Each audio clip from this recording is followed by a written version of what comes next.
Okay, இன்னைக்கு என்ன சாப்பாடுன்னு பார்க்கலாம். இன்னைக்கு இது தக்காளி சோறும் மீன் குழம்பும். சரி, வாங்க சாப்பிடலாம்.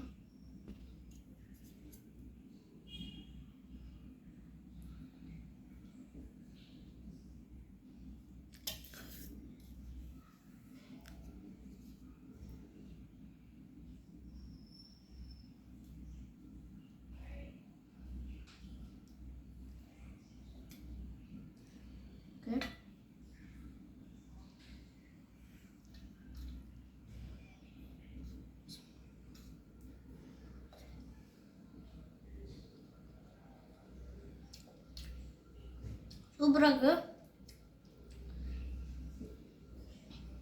இது உங்களுக்கு எவ்வளோ மீன் வேணுமோ நீங்கள் போட்டுக்கலாம். அதை பற்றி எனக்கு தெரியாது. யார் மீன் சாப்பிட மாட்டீங்களோ மீன் போடாமல் வெறுக்கணும் கூட செஞ்சுக்கோங்க. நான் சரி கஷ்டம் போய் சொல்லிட்டேன். சரி, இது சூப்பராக இருக்கும். வீட்டில் செய்யுங்க, எல்லோரும் சாப்பிடுவாங்க. Like and subscribe and share to your friends.